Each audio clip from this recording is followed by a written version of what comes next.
Well, howdy, howdy, howdy. Nearly senior citizen here. Greetings, boys, girls, and all of our non-binary friends. And remember, no matter who you are valid. And welcome to this brand new day after Christmas. Yay! And in my continuing quest to continue putting my tablet in weird positions, I have my camera in a new weird position. Thumbs up for that. I made a new video showing the way the room looks with the addition of the table that I've picked up. So thumbs up for that. And it's opened up. I mean, it's weird that adding something to the room, you'd figure that it takes up more room would make it feel more cluttered, but it feels more open with it there. I don't understand. You know, maybe it's just a psychological thing for me, but that's cool. I can do, ooh, heart murmur, not murmur, but it's changing rhythm. Yay. I am super duper tired. I've been having insomnia like my whole life. But of late, I've been having bad insomnia. And of late, I mean actually by the past couple of years. But last night, oh boy, it was another case where I woke up 2 o'clock. I was so hot, my lower legs wanted to cramp up. But I was also cold enough that I couldn't just go without a sheet or I was freezing. But I couldn't put on a blanket because I was also too warm and my legs wanted to cramp at the same time. So I ended up having to just put on the sheet over my whole full body and then just drag the corner of the top part up and over my shoulders. So it kind of covered my shoulders. I got out of bed finally at around 6 o'clock-ish because I just wasn't sleeping. I am so tired. Yay. And on I just thought I'd mention this sort of thing.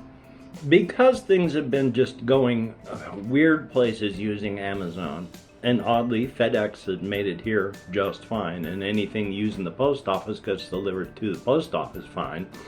But Amazon's been an issue. There is an Amazon drop-off point that's like right next to where my storage unit is. So it's at a pharmacy, and you drop in there, and you say, hey, I got a thing saying I got a thing, delivered.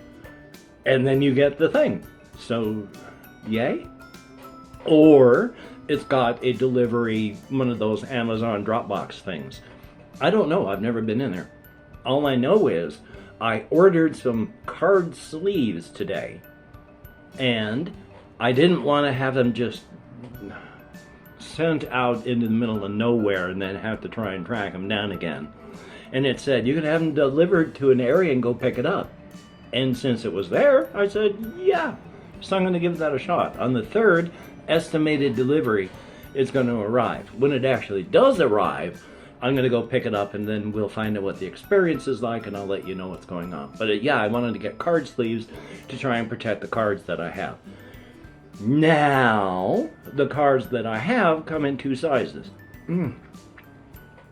I use glop to put my dentures in, but unfortunately, the heat, body heat combined with moisture, melts the glop slowly. And then you've got thick glop that will, in my case especially right now, will cling to my tongue and my upper lip or my dentures, and then I'll have this thick clingy string. And ugh, blah. So I'm going to be fixating on that for a while. But anyway, I can't even remember what I was talking about now. I've mentioned before so many times, well, just a few times, about how you got just one track for ADHD. You can't put anything on pause. It's just one track. And if you forget what was on the track behind you, that's it. You got no pause thing that you can bring back. It's no save file. It's all one continuing document. So, yay. But anyway, though, I got stuff written down over there. And I've got, oh yeah, I was talking about the cards. There are 2 different card sizes. There we are. There's the standard poker card 2.5 by 3.5 size. And then there's the smaller cards that also come with some of these games. Like Tin Helm, half the cards are the half-size cards. And in Final Girl, a lot of the cards are half-size cards. But at least I've ordered 500 of these card sleeve things for the larger cards so that at least they can be protected. And then I'm going to check and see if they have any for the smaller cards. But on that note, because I'd also got it written down up there, I was watching some videos on Final Girl. Now, there are... from what I was watching, people have complained about the system, and I understand. It is, as stated, a very basic system. I mean, it is super basic. It is really simple, which there's nothing wrong with that. I mean, the fewer steps you have, the less opportunities for error. And there's not a lot of steps, but you don't need a lot of steps. Plus, each location and each killer can have their own optional rules to modify and change things. So, let's try and remember where I was going on this one, because I'm pretty sure I can't. Talking about Final Girl up there, let me see where I was, what I had written down about it. Ah, yes, it was 10 things that most people forget while they're playing. And I actually did pretty good on the one game so far of Final Girl I played. I've only did one thing wrong, and that's where when you are as the final girl at just your last health, you get to roll an extra die for desperation. And if you got the killer down to the last die, because you're so obviously winning, you get to roll another die. So if you reach that stage, I mean, you're not doing great. The killer is doing better than you, no matter what. But at the same time, yeah, you can, because of that, get a bit of an edge. And there is some cards, like Retaliation, where it will defend and reflect the damage back to the killer. So you can do it. And this one fellow who was doing the video was talking about how when people are complaining about how it's so random, with the random, RNGs is in charge, and it's so hard, he understands. He wins about 3/4 of every games he plays, though. So 75 out of 100 games, he wins. He knows what he's doing, and I've been doing him right, so I'm going to keep trying to do him right and pick up more. Eventually I want to pick them all up, but I also want to pick up other games and other things, so I can't just buy everything, especially since I have to pay for, once again, Medicare, extra food, and then my storage and my phone and here, so thumbs up for that. Still though, that's okay. And with the table that I have here, I am hopefully going to be doing a lot more things. Now, I broke out Iron Helm last night and tried to give it a shot, and 2 things I discovered. Number 1, it's really hard to press through my executive dysfunction, especially when I'm tired, and with my insomnia of late, I've been extra tired. I got the game set up, then I couldn't play it, so I had to put it all back away. Executive dysfunction, very powerful that day. The second thing I know is I'm going to need the playmats for that game. Even Tin Helm, I should get the playmat for that game, where you set the stuff down on it. But with Iron Helm especially, it's another one of those.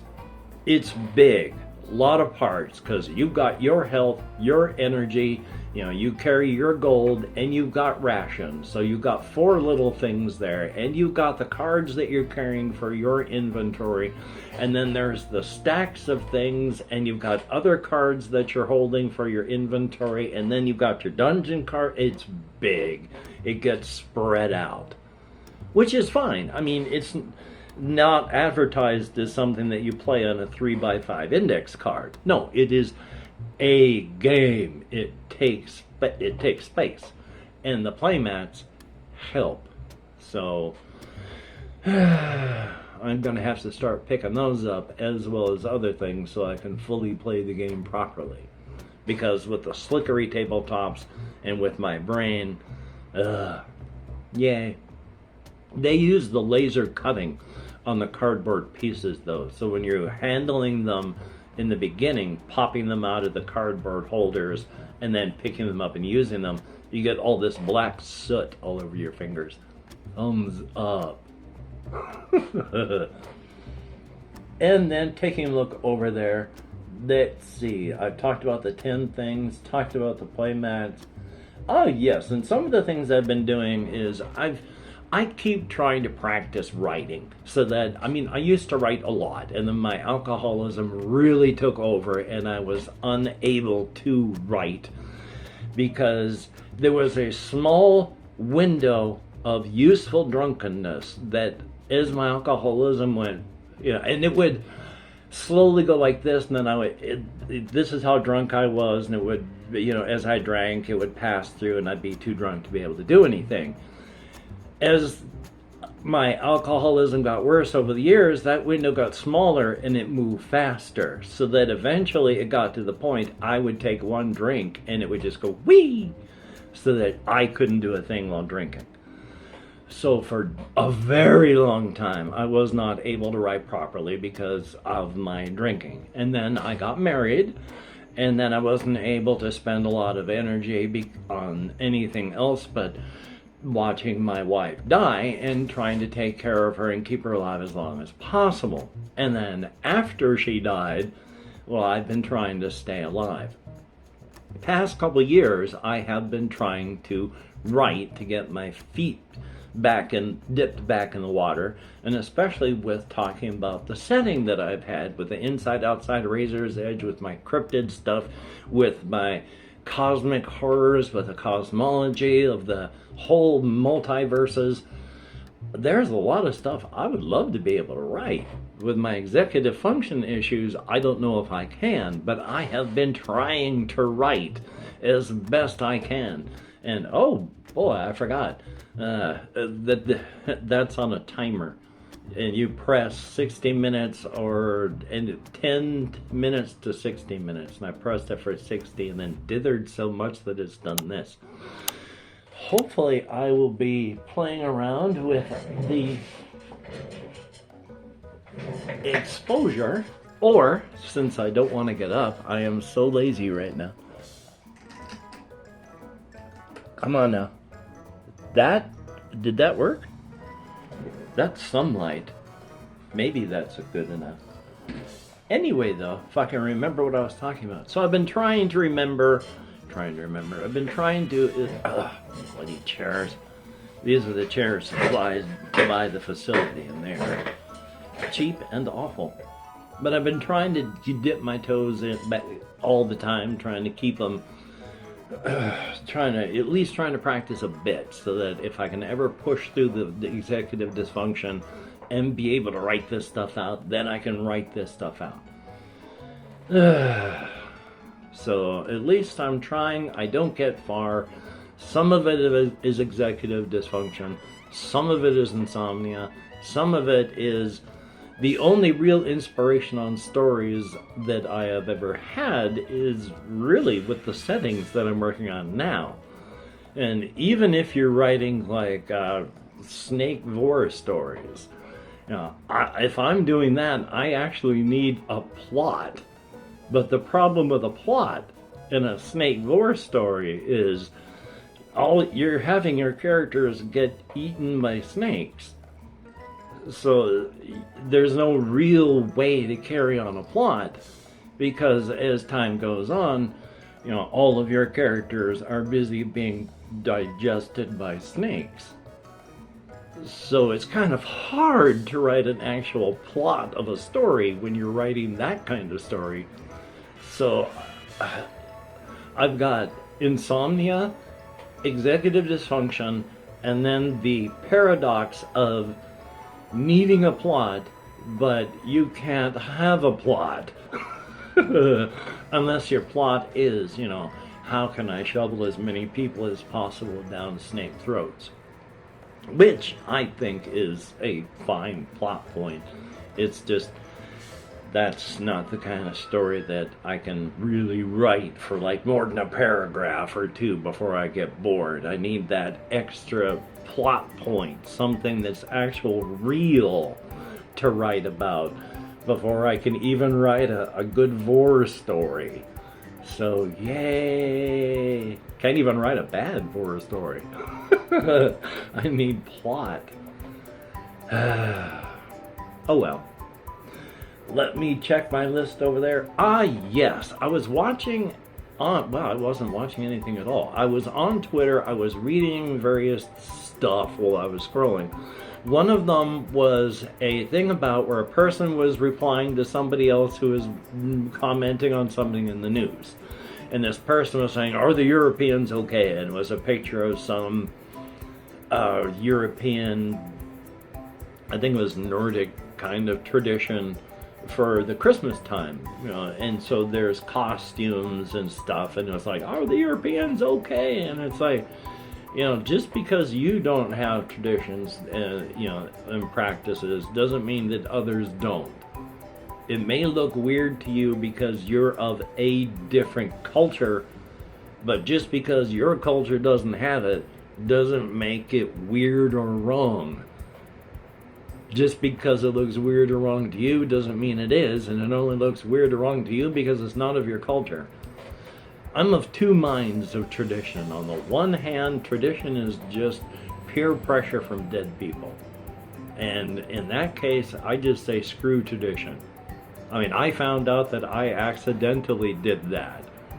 My actual genetic father told me 20 years after the birth of one of my children that the tradition for the last 300 years in my bloodline was the oldest male of the family, first one to have a child, named them William. I didn't know that, so I didn't do it. So 300 years of tradition stopped at me. Thumbs up. But tradition is just peer pressure from dead people.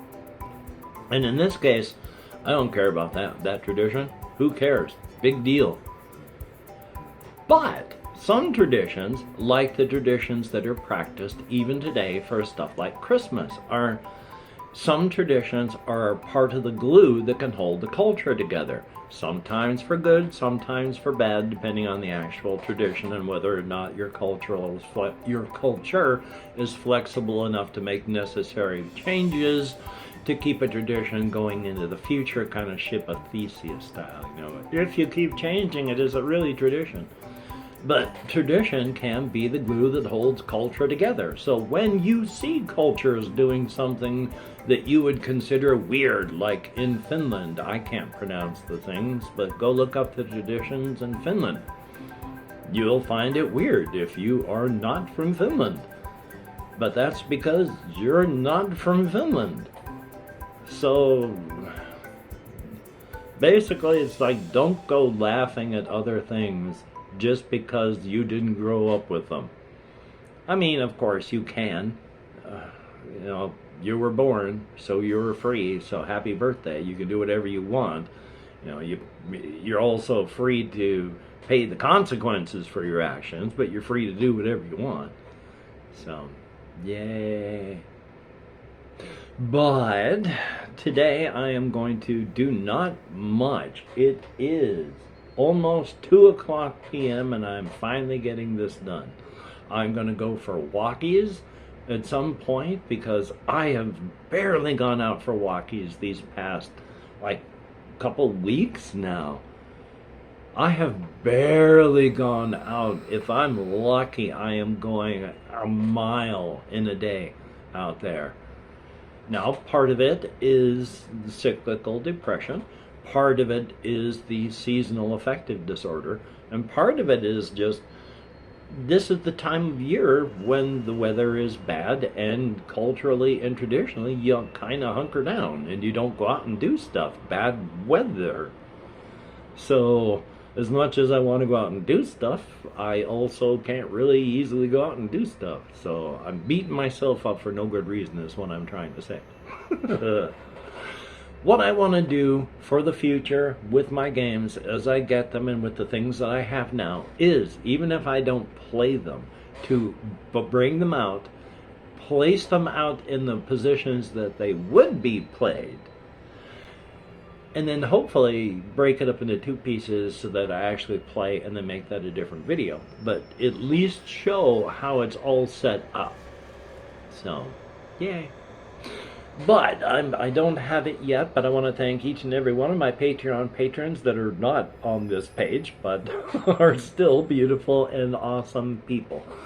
They're not as many as I used to have, which is fully understandable considering everything that's been happening in my life over these past couple months. But for each and every one of my Patreon patrons that are still with me, thank you so very much. You are literally beautiful and awesome people. Greatly appreciated. Without your help, I would not be hosed like a Christmas monkey, I think, but I would be a hurtin' monkey. So thank you very, very much. It is appreciated. For everybody that leaves me comments, thank you so very much. It is appreciated. Remember, leaving me a comment is engagement, and I do like engagement. Yay!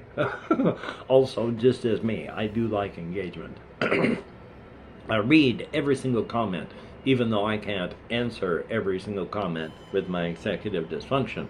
But I do read every comment, and they are appreciated. Thumbs up. Thank you, each and every one of you.